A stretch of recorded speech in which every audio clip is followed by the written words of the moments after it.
بسم اللہ الرحمن الرحیم۔ السلام علیکم۔ میرا نام مومنہ ہے۔ مجھے سعودیہ نوکرانی کے لیے بلایا گیا۔ میں عرب آدمیوں کے گھروں میں کام کاج کرتی تھی۔ دن اچھے گزر رہے تھے۔ میں یہاں سے کما کر پاکستان اپنی فیملی کو پیسے بھیجتی تھی اور میرا گزر بسر تو خوب مزے میں وہیں ہو رہا تھا۔ میں اپنی ایک دوست سائمہ کے ذریعے یہاں کام کے لیے آئی تھی۔ مجھے نہیں معلوم تھا کہ مجھے یہاں کس مقصد کے لیے بلایا جا رہا ہے۔ میں جس گھر میں کام کرتی تو وہاں کا مالک ایک عربی آدمی تھا جو اچھے قد و قامت والا گورا چٹا خوب کڑک مزاج کا آدمی معلوم ہوتا تھا۔ وہ اکیلا وارث تھا اور اس کے کئی کاروبار وہ اکیلا ہی سنبھالتا تھا۔ ان کی بیوی بھی ایک اچھی خاتون تھی۔ وہ ہم سب ملازم پر بھی کافی مہربان تھی۔ پھر ایک دن اچانک کچھ یوں ہوا کہ عربی آدمی ہمارے مالک اپنے ساتھ ایک نقاب پوش باپردہ خاتون کو گھر لے آئے۔ اس وقت میں گھر کی صاف ستھرائی کا کام کر رہی تھی۔ وہ بڑے خوش و خرم نظر آ رہے تھے اور اس خاتون کو اندر لے آئے، اور حیرت کی بات کہ وہ اس خاتون کو اپنی بیوی بتا رہے تھے کہ یہ میری بیوی ہے، میں نے ان سے نکاح کر لیا ہے۔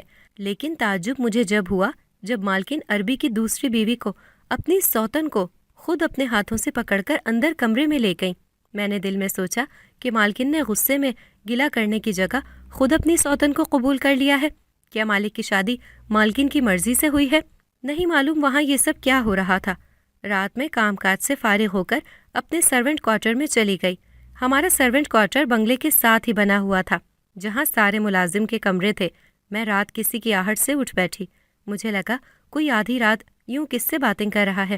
میں نے کمرے سے باہر آ کر دیکھا تو ہمارے بنگلے کا 18 سالہ چوکیدار جو بنگلے کی حفاظت کے لیے اپنی ڈیوٹی دیتا تھا، وہ کسی سے بات کر رہا تھا۔ میں نے غور سے دیکھا تو میرا دل حیرانگی سے سوچنے لگا کہ یہ تو مالک کی دوسری بیوی وہی نقاب میں موجود تھی۔ مجھے دیکھ کر بہت تشویش ہوئی کہ یہ اس وقت بھلا کیوں ایک چوکیدار کے ساتھ، وہ بھی رات کے اس وقت۔ بہرحال کچھ ہی دیر میں وہ ایک فائل اس چوکیدار کو دے کر اندر چلی گئیں۔ خیر، ہم ٹھہرے ایک ملازم، ہمیں ان معاملات میں پڑنے کی کون سی اجازت ملتی؟ دوسرے دن میں کچن کے کام میں بہت مصروف تھی۔ اچانک مالکن میرے پاس آ کر کہنے لگیں کہ آج کا سارا کھانا چھوٹی مالکن کی پسند کا بنے گا، تم ان سے جا کر معلوم کر لینا اور وہی بنوانا۔ میں نے اس وقت تو ہاں میں سر ہلایا اور چلی گئی۔ میں نہیں سمجھ پا رہی تھی کہ یہاں یہ سب کیوں ہو رہا ہے۔ مالکن آج تو بڑی خوش نظر آ رہی تھی اور اوپر سے اپنی سوتن کی پسند کا کھانا۔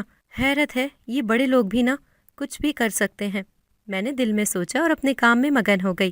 کچھ ہی دیر میں چھوٹی مالکن کے کمرے میں گئی تو مجھے معلوم تھا اندر کیا چل رہا ہے۔ میں نے دروازے پر دستک دی تو دروازہ کھلتے ہی میری آنکھیں پھٹی رہ گئیں جب وہی چوکیدار پٹھان لڑکا اندر سے دروازہ کھول کر باہر چلا گیا۔ میں نے مالکن کے حکم کے مطابق چھوٹی مالکن سے پوچھا، آپ اپنی پسند کے بارے میں بتا دیں، آج کا کھانا آپ کی مرضی کے مطابق بنانے کا حکم ملا ہے۔ مجھے بڑی حیرت ہوئی جب انہوں نے ایک پیپر مجھے ہاتھ میں دیا اور اشارے سے جانے کا کہا۔ وہ آج بھی پورے نقاب میں برقعے میں تھی۔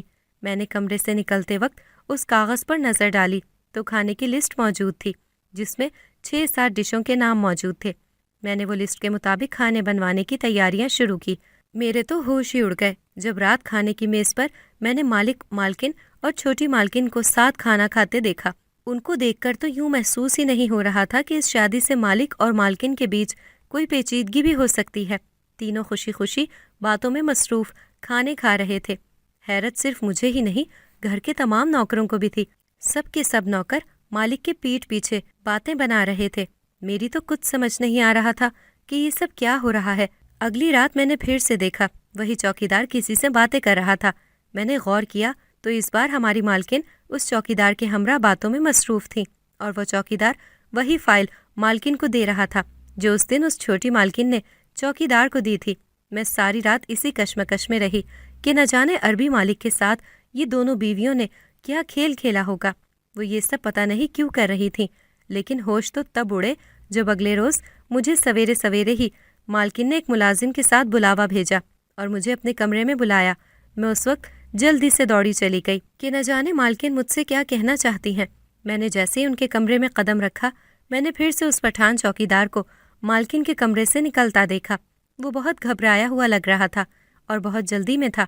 اس کے جاتے ہی مالکن نے مجھ سے کہا، تمہیں ایک ضروری کام سے یہاں بلایا گیا ہے، لیکن آج ہمارے بیچ جو بھی بات ہو تم اس کا ذکر آج کے بعد کسی سے نہیں کرو گی۔ مالکن بہت غصے میں دکھائی دے رہی تھی۔ میں نے ڈر کے مارے ہاں میں سر ہلا دیا اور چپ چاپ کھڑی رہی، لیکن مالکن کے الفاظ سن کر تو مجھ پر قیامت ہی ٹوٹ پڑی، کیونکہ وہ تو مالک کی تیسری شادی کی بات کر رہی تھیں۔ پہل تو مجھے لگا وہ خود لڑکی تلاش کریں گی، لیکن جب انہوں نے مجھے کہا کہ مالک کا تیسرا نکاح میں اپنی مرضی سے تم سے کروانا چاہتی ہوں، میری تو روح کانپ گئی کہ یہ مالکن مجھ سے کیسی عجیب سی فرمائش کر رہی ہیں۔ مجھے تو کچھ سمجھ نہیں آ رہا تھا میری قسمت میں کیسا بدلاؤ آنے والا تھا۔ میں تو خود بھی انجان ہی تھی، لیکن مجبوراً مجھے مالکن کی بات بنا کسی اعتراض کے ماننی پڑی، کیونکہ مالکن نے پہلے ہی مجھے ڈھیر سارے پیسوں کی لالچ دے دی تھی، اور میرے لیے اس وقت یہ بہت ضروری تھا، کیونکہ میرے ابو کو ایک خطرناک بیماری کے علاج کے لیے پیسوں کی سخت ضرورت تھی۔ رات امی نے فون پر مجھے اس بارے میں بتایا تھا اور پیسوں کے انتظام کے لیے مجھے کہا تھا۔ میں نے مجبوری میں ہاں کر دی تھی، کیونکہ مالکن کا حکم سر آنکھوں پر تھا اور مالک اور مالکن کے بہت احسانات تھے۔ بہرحال مجھے دلہن بنا کر سادگی سے بٹھا دیا گیا اور نکاح کے لیے قاضی کو وہی پٹھان چوکیدار کچھ ہی دیر میں لے آیا تھا۔ پھر کچھ ہی دیر میں چھوٹی مالکن خود مالک کو وہاں لے آئیں اور کچھ ہی دیر میں ہمارا نکاح بھی ہو گیا۔ پھر دونوں مالکن مجھے کمرے میں لے گئیں اور دونوں ہی بہت خوش دکھائی دے رہی تھی، جیسے ان کا کوئی بڑا مقصد پورا ہو گیا ہو۔ میرا تو دل ہی بیٹھا جا رہا تھا۔ میں نے پیسوں کی لالچ میں شادی تو کر ہی لی تھی، لیکن میں انجان تھی کہ نہ جانے یہ دونوں مل کر میرے ساتھ کیا کرنے والی ہیں۔ اور پھر وہ پٹھان چوکیدار، وہ بھی ان لوگوں سے ملا ہوا تھا یا پھر اس کا مقصد کچھ اور ہی تھا؟ میرے لیے یہ سب جاننا بھی اب ضروری ہو گیا تھا، کیونکہ میں بھی اس عربی آدمی کی تیسری بیوی بن چکی تھی۔ لیکن اس رات جو ہوا، میری تو آنکھیں ہی پھٹی رہ گئیں کہ میں کمرے میں دلہن بنی بیٹھی رہی، لیکن وہی چوکیدار ایک لیڈی ڈاکٹر کو اپنے ساتھ لیے چھوٹی مالکن کے کمرے میں لے گیا۔ میں چھپ کر یہ سب دیکھ رہی تھی اور کچھ گھنٹوں بعد چھوٹی مالکن بے ہوش آدمی کو اپنے کمرے سے لے کر نکلی اور اسے مالک کے کمرے تک لے گئیں۔ میں نے جب چھوٹی مالکن کے جانے کے بعد کمرے میں جھانک کر دیکھا، میری آنکھیں پھٹی رہ گئیں۔ وہ اندر لیٹا ہوا آدمی اور کوئی نہیں، عربی آدمی ہی تھا جو اب میرا شوہر بن چکا تھا، لیکن اسے یوں اس حال میں دیکھ کر میرا دل گھبرانے لگا۔ میں فوراً کمرے میں گئی اور انہیں اٹھانے کی کوشش کی، لیکن مجھے ان میں کوئی حرکت محسوس نہیں ہو رہی تھی۔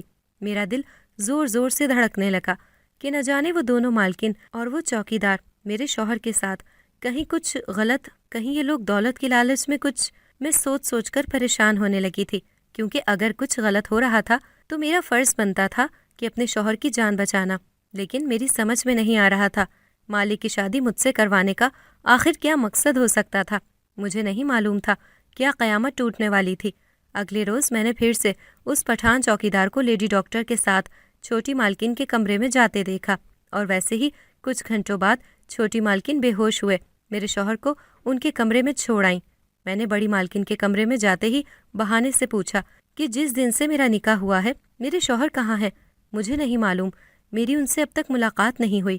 وہ میری بات سن کر بہت گھبرانے لگیں اور غصے سے مجھ پر برس پڑیں کہ چپ چاپ خاموشی سے بیٹھی رہو، یہ سب جاننا تمہارے لیے ضروری نہیں، اور وقت آنے پر تم خود سمجھ جاؤ گی کہ یہ سب کیوں ہوا۔ یہ سن کر میرے دل کی بے چینی اور بڑھنے لگی۔ میں نے سوچا جو بھی یہاں ہو رہا ہے وہ ٹھیک نہیں ہو رہا، کچھ تو ایسا ہے جو سب کی نظروں سے چھپایا جا رہا ہے، لیکن مجھے ہر حال میں سچ جاننا ہوگا اور اپنے شوہر کو بچانا ہی ہوگا۔ میں نے رات چھپ کر بنگلے کے پیچھے اس چوکیدار کو بلوایا اور اس سے پوچھا کہ یہاں یہ سب کیا چل رہا ہے؟ پچھلے کچھ دنوں سے تم لوگ میرے شوہر کے ساتھ کچھ نہ کچھ غلط کرتے دکھائی دے رہے ہو، تم سچ بتاؤ یہ سب جو کچھ ہو رہا ہے، نہیں تو میں تم سب کو پولیس کے حوالے کر دوں گی۔ وہ میری بات سن کر بہت ڈرنے اور گھبرانے لگا۔ وہ لڑکھڑاتی زبان سے کہنے لگا، نہیں نہیں، پولیس نہیں، میں آپ کو سب بتاتا ہوں۔ وہ چھوٹی مالکن بس وہ اتنے الفاظ ہی اپنی زبان سے کہہ پایا تھا کہ اتنی دیر میں وہ گھور کر کسی کو دیکھنے لگا، اور چند ہی لمحوں میں میرے کندھے پر کسی کے ہاتھ رکھنے کی مجھے آہٹ محسوس ہوئی۔ میں نے چونک کر پیچھے دیکھا تو سر سے پاؤں تک برقعے میں، وہی نقاب میں ہماری چھوٹی مالکن تھی، جو مجھے منہ پر انگلی رکھ کر خاموش رہنے کا اشارہ کر کے میرا ہاتھ پکڑ کر مجھے بنگلے میں لے گئی۔ میں اس وقت چپ چاپ تھی، مجھے کچھ سمجھ نہیں آ رہا تھا۔ وہ مجھے اپنے کمرے میں لے جا رہی تھی اور مجھے دیکھ کر حیرت تھی کہ وہ ہمیشہ چپ ہی رہتی تھی اور اشاروں میں باتیں کرتی تھی۔ میں نے کبھی ان کی آواز نہیں سنی تھی۔ وہ میرے ہاتھ میں ایک پرچہ دے کر وہیں بیٹھ گئی۔ مجھے کبھی کبھار تو لگتا شاید یہ بے زبان ہے، لیکن پھر خیال آتا اس دن تو یہ چھپ کر چوکیدار سے باتیں کر رہی تھی۔ میں نے پرچے کی طرف جیسی نظر ڈالی میں حیران رہ گئی۔ اس پر لکھا تھا، وقت آنے پر تم سب جان جاؤ گی، اس وقت بہتر یہی ہے کہ تم خاموشی اختیار کرو اور جو کچھ ہو رہا ہے اسے ہونے دو۔ میں انہیں غصے سے گھورتی ہوئی اپنے کمرے میں چلی گئی تھی۔ مجھے تو کچھ پلے نہیں پڑ رہا تھا۔ پہلے مالکن کے ہوتے ہوئے مالک کی دوسری شادی، پھر اس پر مالکن کا کوئی اعتراض نہیں، پھر وہ چھوٹی مالکن کا پردے میں رہنا اور ساتھ ساتھ اشاروں میں باتیں کرنا، پھر مالکن کی مرضی کے مطابق مالک کا تیسرا نکاح میرے ساتھ، اور پھر وہ لیڈی ڈاکٹر اور مالک کا بے ہوش ہو جانا، پھر وہ 18 سالہ چوکیدار جو مجھے رات کچھ تو بتانا چاہ رہا تھا، لیکن میرا تو سوچ سوچ کر سر پھٹا ہی جا رہا تھا۔ میں نے سچ جاننا تھا اور اپنے شوہر کی جان بچانی تھی، کیونکہ یہ سب مل کر ضرور کچھ تو غلط کرنا چاہ رہے تھے۔ میں نے ٹھان لی تھی کہ صبح ہوتے ہی مجھے بڑی مالکن سے بات کرنی ہی ہوگی، کیونکہ شادی کے بعد سے ہی میرے شوہر کو مجھ سے دور رکھا جا رہا تھا۔ وہ کہاں ہیں، کیسے ہیں، کس حال میں ہیں، میں نہیں جانتی تھی۔ میں صبح ہوتے ہی مالکن کے دروازے پر دستک دینے کے لیے ہاتھ آگے بڑھا ہی رہی تھی تو مجھے اندر سے کچھ باتیں کرنے کی آوازیں محسوس ہوئیں۔ میں نے چھپ کر جھانک کر دیکھا تو پیروں تلے زمین نکل گئی۔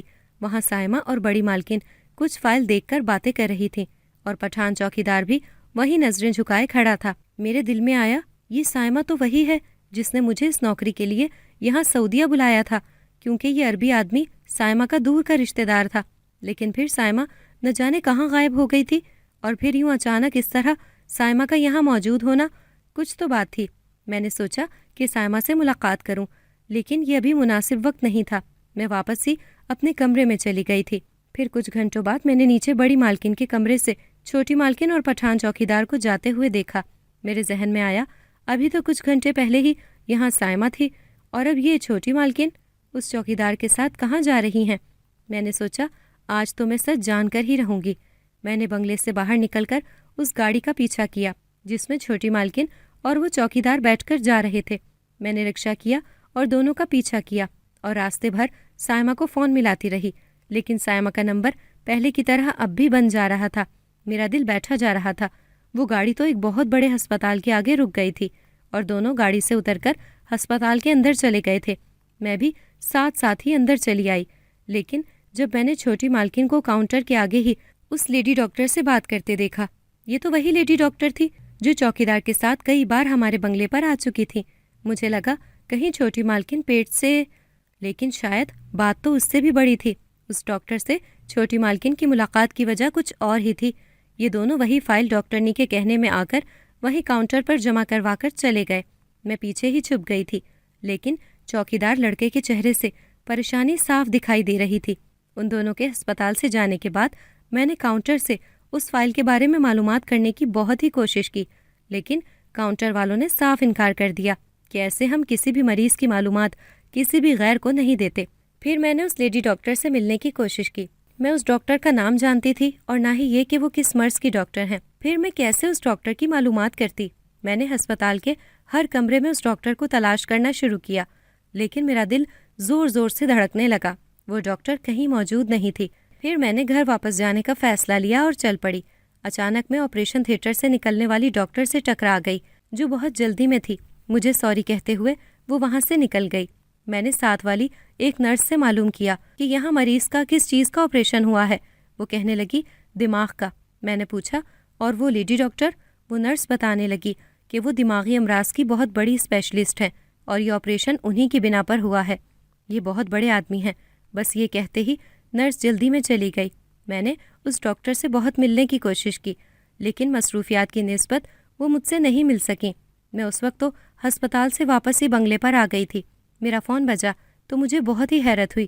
ایسے اتنے عرصے بعد سائمہ کا فون، جبکہ کافی عرصے سے سائمہ کا نمبر بند تھا۔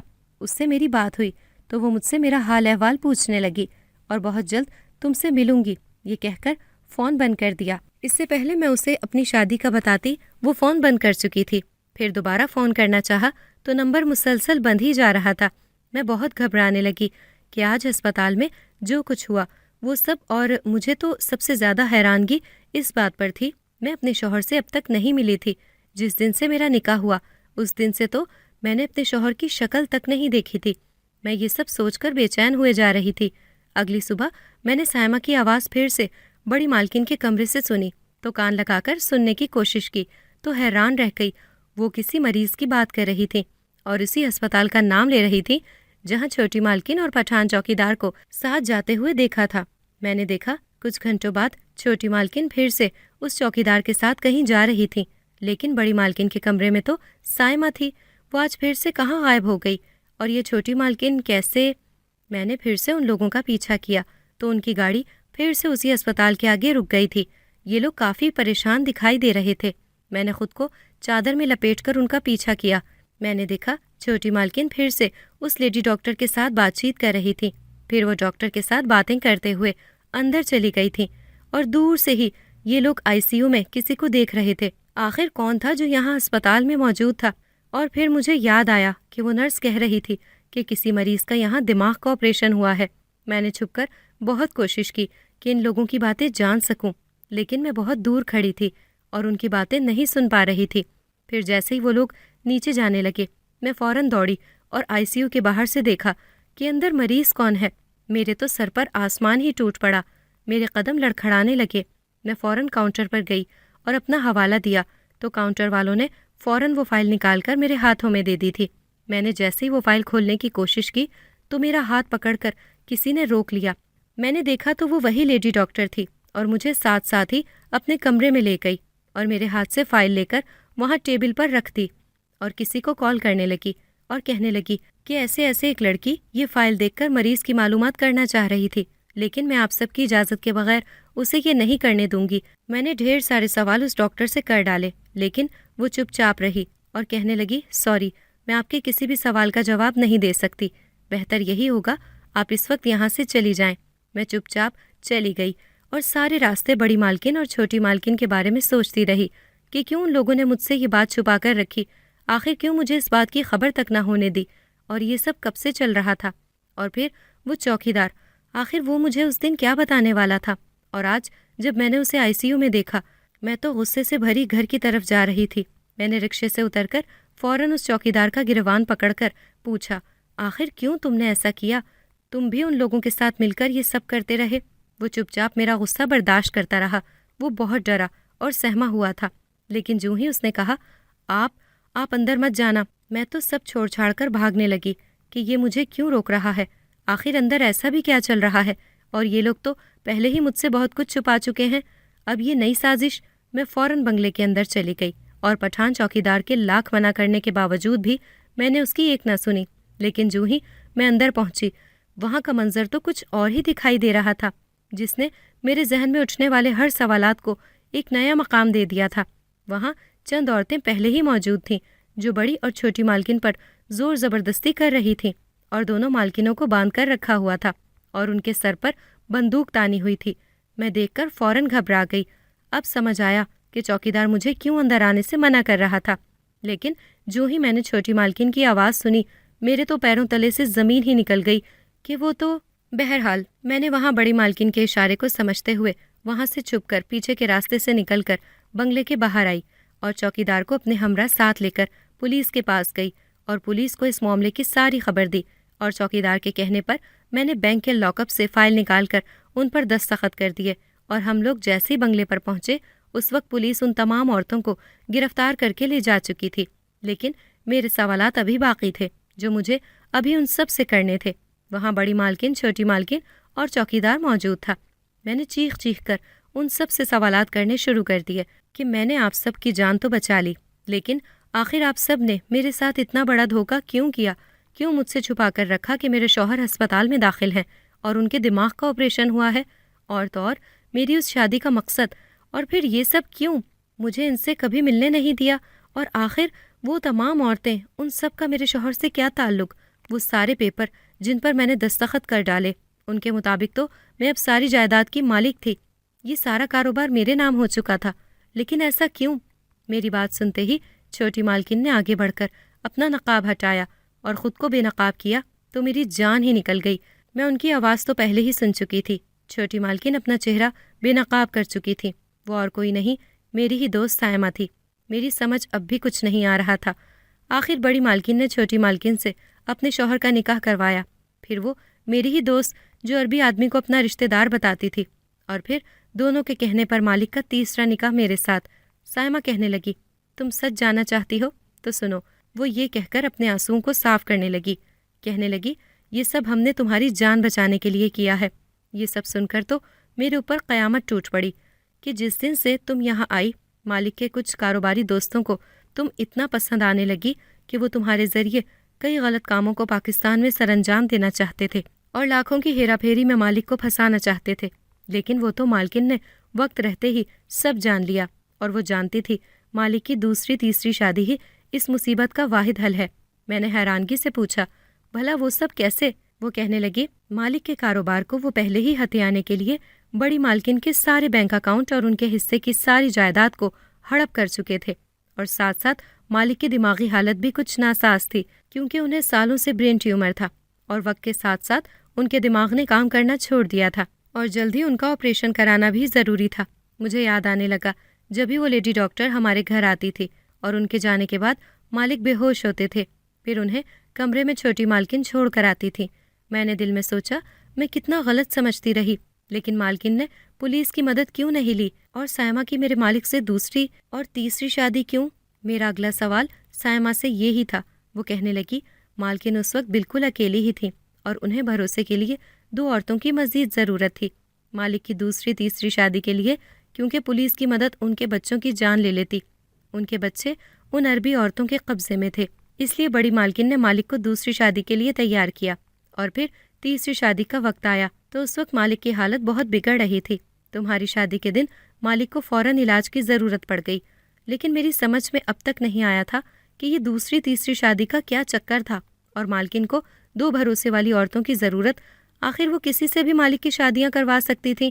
میں یہ سوچ ہی رہی تھی کہ بڑی مالکن آگے بڑھیں اور میرے کندھے پر ہاتھ رکھ کر مجھ سے معافی کی التجا کرنے لگیں کہ یہ سب میرے لیے بہت مشکل تھا، لیکن میرے حصے کی جائیداد کے علاوہ عربی آدمی کی ساری جائیداد، سارا کاروبار، دولت، سب کچھ اس کی دوسری اور تیسری بیوی میں تقسیم کرنا ضروری تھا، کیونکہ میرے اپنے نام کرنے کا مقصد ان عربی عورتوں تک پہنچ جانا تھا۔ وہ سارا پیسہ بچوں کی جان کے بدلے ہڑپ لیتی، اس لیے وصیت بنوا کر ان کی باقی کی جائیداد دوسری کے نام کری۔ اگر سائمہ کی جگہ اور کوئی ہوتی تو دل میں لالچ آئے دیر نہ لگتی، اس لیے اس وقت میں نے سائمہ کو بھروسے کے قابل سمجھا اور یہ نکاح اس سے کروا دیا، لیکن سائمہ کو ان عورتوں سے چھپانے کے لیے نقاب میں رکھا گیا۔ لیکن ان عربی عورتوں کو جب اس دوسری شادی کی خبر ہوئی تو وہ یہاں ہم تک پہنچ گئیں اور ہمیں جان سے مار دینا چاہتی تھی، لیکن وہ یہ نہیں جانتی تھی کہ سائمہ یہ جانتی تھی کہ مصیبت کے وقت سب کچھ بچانے کے لیے ہم نے سارے پیپر ریڈی کروا لیے تھے، جس کے مطابق ساری جائیداد کی مالک اب تیسری بیوی تم ہو۔ جبھی ہم نے تمہیں اشارہ کیا اور چوکیدار کے ساتھ جانے کو کہا، وہ جانتا تھا کہ پیپر کہاں ہیں۔ اس وقت ان پیپر پر دستخط کروانے کی ضرورت تھی۔ اگر ہماری جانیں چلی بھی جاتی تو تم سب کچھ بچا لیتی، کیونکہ مالک کی حفاظت اور ان کی جائیداد کی حفاظت کرنا اب تمہاری ذمہ داری بنتی تھی۔ بس یہ سب جلدی جلدی کیا گیا اور مالک کو چھپا کر ان کے آپریشن کے بعد ہسپتال میں چھپا کر رکھا گیا، اور کانوں کان ان کی بیماری اور آپریشن کی خبر کسی کو نہ ہونے دی، اور صحیح وقت آنے پر ہم تمہیں بتانا چاہتے تھے، لیکن وہ عربی عورتوں کا خطرناک گروپ ہم تک پہنچ چکا تھا۔ اگر تم وقت پر نہ آتی تو سب کچھ ختم ہو جاتا اور ہمارے ہاتھ خالی رہ جاتے، لیکن اللہ نے ہمارا ساتھ دیا اور ہماری جانوں کو بچا لیا۔ میں یہ سب سن کر حیران رہ گئی اور سب سے معافی مانگنے لگی۔ سائمہ کہنے لگی تمہارے کام کرنے سے پہلے ہی میں اس گھر میں نوکری کرتی تھی اور یہ مالک میرے کوئی رشتہ دار نہیں ہیں، ہاں لیکن میرے اوپر مالک کے بہت احسانات تھے، اس لیے وقت آنے پر میں نے بڑی مالکن کا ساتھ دیا اور خوشی خوشی مالک سے نکاح کے لیے راضی ہو گئی۔ میں نے تمہیں اپنی جگہ اس گھر میں نوکری تمہاری مالی حالات کو مد نظر رکھتے ہوئے دلوائی تھی، لیکن وقت مصیبت کا تھا اور بھروسے لائق یہاں میرے اور مالکن کے دماغ میں صرف تمہارا ہی چہرہ آیا، اور ہم جانتے تھے کہ تم کبھی اس شادی سے انکار نہیں کرو گی، لیکن سب کچھ اتنی جلدی میں ہوا تھا، ایک طرف مالک کی بگڑتی ہوئی حالت اور دوسری طرف وہ عربی عورتوں کے گروپ کی بچوں کو لے کر جان لیوا دھمکیاں۔ بس جلدی میں اس وقت جو ہوا وہ مالکن نے پریشانی میں کر ڈالا اور تمہیں بنا کچھ بتائے اس شادی کے لیے تمہارے پیسوں کی مجبوری کو دیکھ کر اور موقع دیکھ کر، لیکن مالکن نے تم پر شادی کے لیے زور ڈالا اور تم نے بھی پیسوں کی مجبوری کے تحت اس شادی کے لیے ہاں کر دی۔ مالک اب ٹھیک ہو کر گھر آ چکے تھے اور مجھے اور سائمہ کو اس زبردستی کے رشتے سے آزاد کر چکے تھے، اور ہمیں بھی مالک کے اس فیصلے سے کوئی اعتراض نہیں تھا، کیونکہ شادی ہماری مرضی سے نہیں ہوئی تھی۔ ہم دونوں بھی پاکستان لوٹ چکے تھے اور مالک کی مہربانی کے مطابق ہمیں یہاں پاکستان میں اچھے ادارے میں بہت اچھی نوکریاں مل چکی تھیں۔ ہم لوگ اپنی فیملی کے ساتھ بہت خوشی خوشی زندگی گزارنے لگے۔ اگر آپ کو ہماری آج کی کہانی پسند آئی ہے تو اسے لائک کریں، شیئر کریں اور چینل کو سبسکرائب کرنا مت بھولیے گا تاکہ آپ کو ہر نئی آنے والی ویڈیو کا نوٹیفیکیشن بر وقت ملتا رہے۔